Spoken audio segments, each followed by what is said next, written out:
நான் உங்க புனிதா. நான் ரொம்ப நல்லா இருக்கேங்க. நீங்க எப்படி இருக்கீங்க? நீ ஒரு உப்பு அப்படின்னு சத்தமா சொல்லும் பொழுது திட்டுற மாதிரி இருக்குல்ல. ஆனா திட்டலாம் இல்லைங்க. இதுக்கு பின்னாடி மிகப்பெரிய ஒரு விஷயம் அடங்கி இருக்கு. என்னன்னு சொல்லட்டுமா? கிச்சனுக்குள்ள எல்லா பொருட்களும் சண்டை போட்டுக்கிட்டு இருந்துச்சுங்களாம். அதுல மஞ்சள் தூள் சொல்லுது, நான் தாண்டா பெஸ்ட், நான் இல்லைன்னா இந்த சமையலுக்கு ஒரு கலர் கிடைக்காதுல்ல அப்படின்னு சொல்லுச்சுங்களாம்.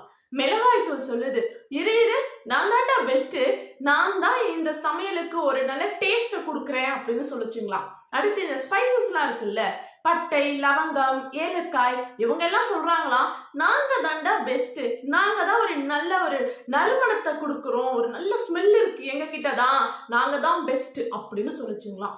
இது எல்லாத்தையும் ஓரமா ஒருத்தர் பார்த்துக்கிட்டு இருக்காரு ஒரு ஜாடிக்குள்ள.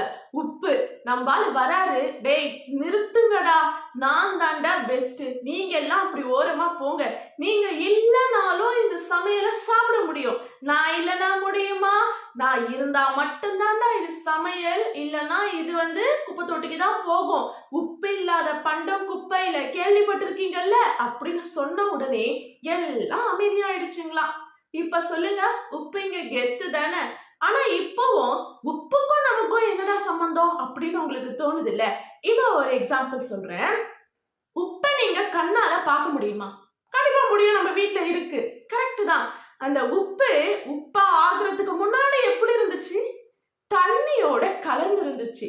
எப்போ அந்த தண்ணிய நம்ம உப்பை தண்ணில இருந்து எடுக்கிறோமோ அப்பதான் அந்த உப்பு அப்படிங்கிறதுக்கான வடிவமே நமக்கு தெரியுது.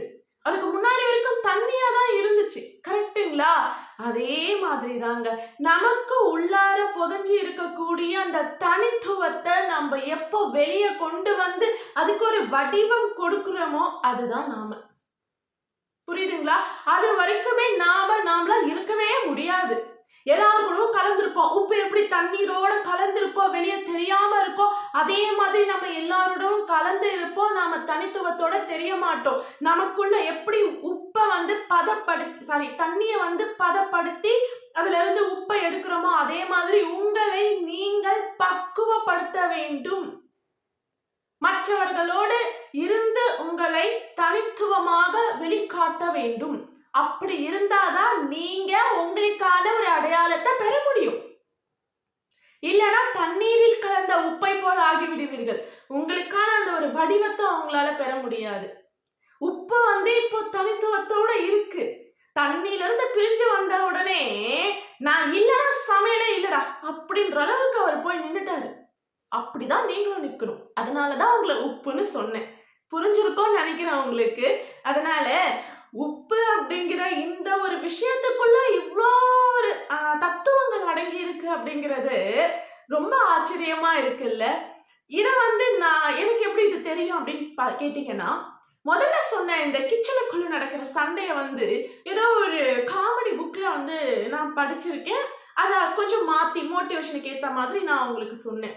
அதுக்கப்புறம் யோசிச்சு பார்க்கும் பொழுது உப்பு எப்படி வந்துச்சு, அதுக்கான வடிவம் எப்படி வந்தது அப்படின்னு பாக்குறப்போ மனிதர்களோட ஒட்டுமொத்த வாழ்க்கையும் அதுக்குள்ளதான் இருக்கு.